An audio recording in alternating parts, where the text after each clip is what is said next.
Hello and welcome to another episode of Top Deck, the series where we take a look at some of the leading TCG deck lists. On today we have Jarra, who has brought his Eldlich Dragoon list. Once again we are diving into the Golden Land, but this build has some very interesting techs that I want to share with you guys.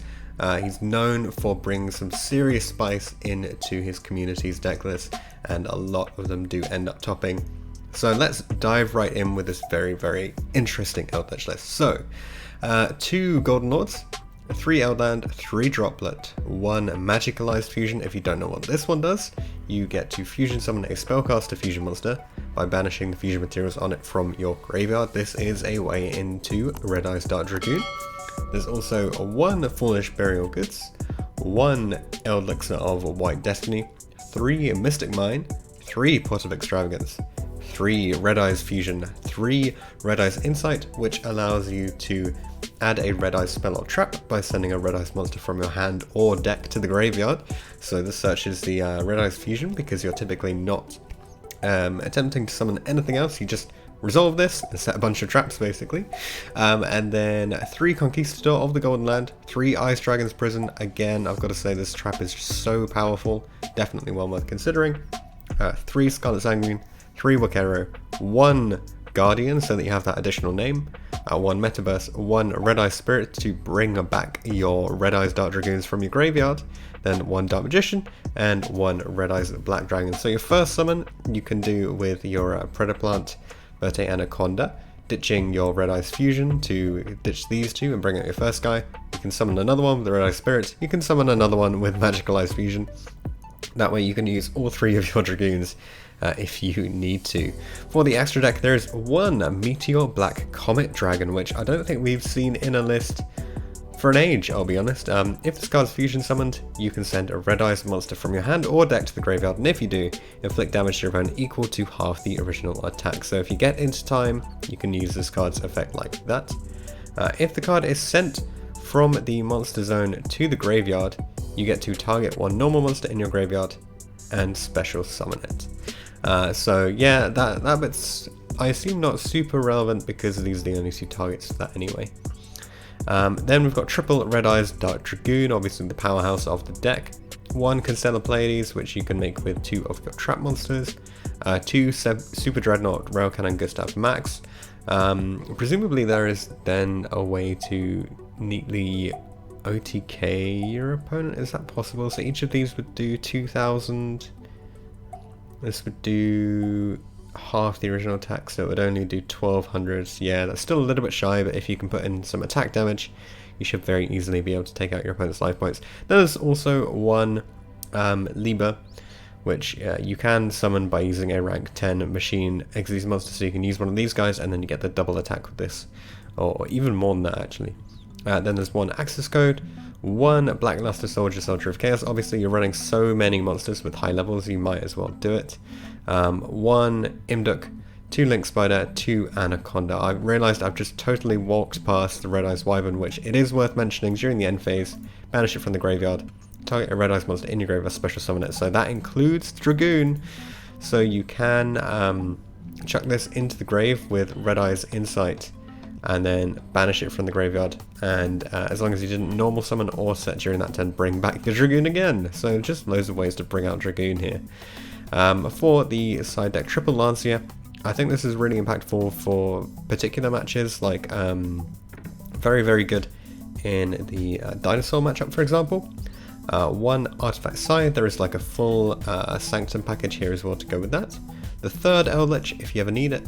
1 Celaglare, the Luminous Lunar Dragon. So this is one of the more interesting techs. This card came out in Rise of the Duelist. You get to normal summon or set it without tributing. It is level 6, yeah, but its attack becomes 1500. Then during the main phase, quick effect, target 1 monster your opponent controls with attack less than or equal to this card, return it to the hand, and if you do, take control of that opponent's monster until the end phase. So your opponent goes, summon Needle Fiber, and you go, that's my Needle Fiber, please.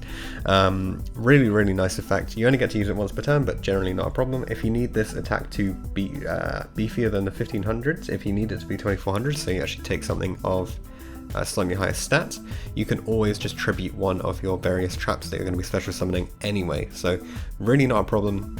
Quite an interesting interaction, definitely one to keep an eye on down the line. 3 Dark Ruler, we've already mentioned the Sanctums, and 3 Evenly Matched. So what do you guys think about this list?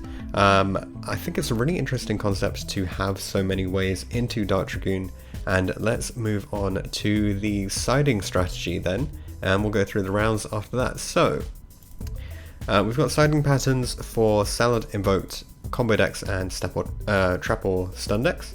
For Salad in particular, you bring in the Sanctums and the Scythe when going first. They really cannot play without their extra deck. You'll take out the Mines and the Metaverse there. And for going second, you'll put in the additional Lord, as it does allow you to sort of break through boards a little bit more easily, since it does send and not destroy. You'll also put in the Evenlies as well. Once again, Mine is not super relevant here since Rage outs it instantly, and as a result you take out the Metaverse on top of that. For the Invoked engines, again we want to kick things off with Sanctums and the Scythe going first. Interestingly, not bringing in the Lanciers. I imagine this is because the deck can potentially still operate even without the Lancier, without having to banish stuff. But Mystic Mine and Metaverse come out, and no changes when going second. You know, the fact that you can just set all of your traps and power through, and you should, like, your grind game summons out much stronger monsters and applies a lot more pressure than the invoked grind game, so I think you get away with winning that one regardless. For combo decks, once again, Sanctum Scythe, the kind of assumption at the moment is that no combo deck can function without an extra deck, which is fair enough, and Mine Metaverse is the trade-off. But when you're going second, you'll take out the Ice Dragon's Prison, because you do have to break the boards this time, and put in those Dark Ruler No Mores. And then for Trap or Stun decks, in comes the Lord when you're going first or second. In come the Evenlies as well, and you're still taking out those Mines and the Metaverse. So it looks like they only really hang around for your combo decks, for your invoked list, where, you know, given that they both power through so many cards in their main deck, you can potentially just steal a win by activating Mystic Mine and have them proceed to deck out. No siding strategy here that actually brings in the Lancier, so I imagine that would be for Dinosaur or something that perhaps didn't come up on the day, but let's find out when we go through the rounds. So he played 7 rounds in total. Is that correct? 6 rounds in total. 5 rounds of Swiss, 1 round of Top Cut to end top 8. So first round against the winner of the event, Stephen, whose list you can see on the channel. If you haven't checked it out already, definitely worth giving that one a shot. The opponent skillfully Ash Blossomed Jarra's Red Eyes Fusion both games and managed to pilot Salamangreat very well, so an 0-2 there. Round 2, another Salamangreat. This person was playing a much more budget version of the deck, no access code talker, so they weren't able to out a single Dragoon very easily. Swift 2-0 here after summoning Dragoon both games. Round 3 against Dino, the Trish VFD combo version. A 2-1 here, game 1 and 2, Dragoon was Kaiju'd, and then in game 3, the opponent put Jarra on 500 life points and then passed. He was able to use the Gustav Max into Juggernaut to OTK the opponent, so a very close game. The opponent only realised it after they missed lethal, as they could have made a Pentastag and then pierced the game, but they didn't see it, and if your opponent doesn't see it, you take the opportunity for the W. Round 4, rank 9 Turbo. This is an interesting one. So Mech Knight, Generator Invoked. A 2-1 here, game 1 just negating with the Dragoon far too early and the opponent, and then getting punished by the opponent's 50-step Gearzu combo. Game 2, Jarra made the Dragoon, activated Cursed Eldland, activated the effect to search, and then negate it with Dragoon to make it 4k, sending an Eldritch spell or trap just to set up the Red Elixir and Conquistador. That puts you in such a strong position, the opponent just could not out it from there. That's a really nice interaction that your Dragoon has, the ability to negate your own cards. And then in game 3, the opponent started and just passed, and Jarra is able to control the game with Dragoon and the Eldritch cards. Then round 5, invoked Dogmatica Dragoon. So really, this is the test, right? The battle for a lot of Dragoon decks is, do you play the invoked version or do you play the Eldlich version? And here we see Jarra winning 2-0 with the Eldlich version. Game 1, Dragoon control is just too strong, winning with the Ice Dragon's Prison, and then in Game 2 it's pretty much the same, but you have the Eldlich stuff to back it up, which he was able to see this time around. Then we move on to Top Cut for the event. So keep in mind, Jarra was currently 4-1 moving into Top Cut. I believe there were some people who went X2 into Top Cut as well, but in Top 8, unfortunately taking the loss. 0-2, same opponent as last round, but this time the opponent had Ash for the Red Eyes Fusion, Game 1 and Game 2, so much sadness there.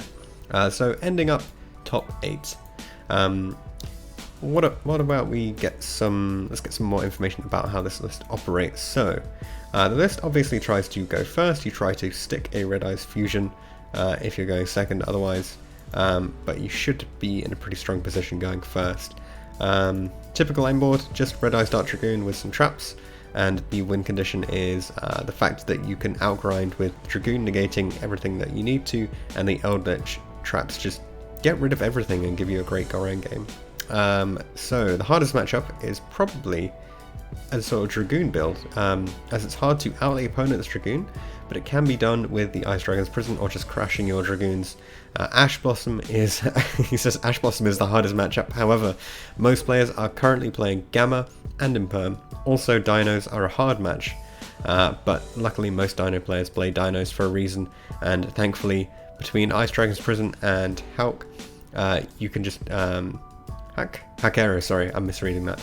Hakera, you can just banish all of their good cards, and as long as you can remove Conductor or stop it, then it's very easy to win out from there. Any matchups that are free, so basically anything where they're not playing Ash Blossom, you probably win, because you just sort of negate everything else.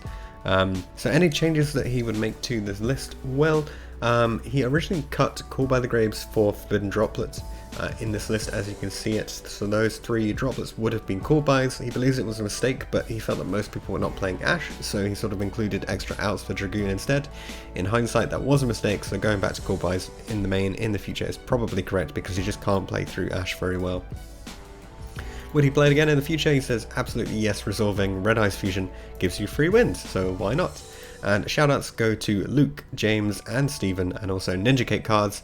He says he hears they sell cards on Cardmarket, and if you're interested in Cardmarket, head into the description, click on the very special link in there. That sends you straight to Cardmarket, and it tells them that you like my content, and if that happens it means I can run more and more giveaways, and there's currently a giveaway on for 5 sets of €5 Cardmarket coupons. Stay tuned with the channel to see how you can pick those up. Thanks very much for watching, guys. Hope you've enjoyed, and I'll see you all in the next video.